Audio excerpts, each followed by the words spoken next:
Columbus residents are working to raise money for the installation of a Safe Haven baby box.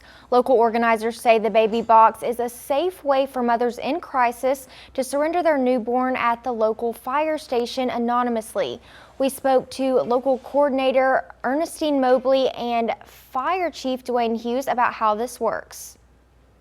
So far in the state of Mississippi, at least 2 infants have been surrendered at a Safe Haven baby box. Local resident Ernestine Mobley had an idea to bring one of the boxes to Columbus to help mothers in crisis. Columbus Fire and Rescue Chief Dwayne Hughes sees the benefit a Safe Haven baby box could have in the community. There have been instances in the past where parents haven't had an opportunity to surrender their child at a fire station, and they chose to use less than desirable means to surrender their child. It left the child vulnerable, and it is also very traumatic to those that encounter it. I believe nationally, with the changes in reproductive laws, more than likely here in Columbus, we will soon see a need for our baby box. Chief Hughes says fire stations are already designated surrender points for infants of parents in crisis who don't know where to turn. As it exists right now, without the baby box, that individual will have to make contact with a firefighter to surrender the child. And that probably interaction is going to make them less likely to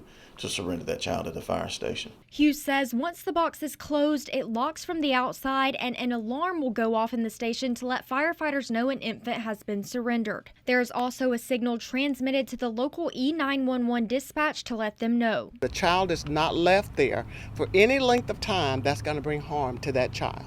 The child is kept in a climate-controlled environment, and that way the firefighters, once they're alerted, they can get actual paramedics to the station to view and monitor the child, at which time, if it's deemed to be in viable condition, the child is usually turned over to Department of Human Services. Hughes says for parents, the fire station can help them receive medical attention, counseling, or guide them to other services if they wish. Any person that's in the situation where they're looking to surrender a child is under enormous emotional stress. Anything that we can do as a community to come together to lighten that load, offer them solutions.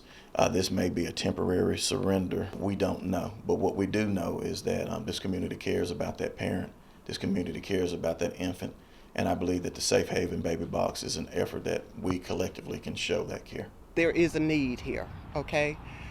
You don't want any woman to feel alone. It may not be you or your sister or your daughter today, but it could be them next week. So let's always work on having options where women will have a safe place and a safe space to get help when they need it. The Safe Haven law in Mississippi allows for the surrender of an infant up to 45 days old.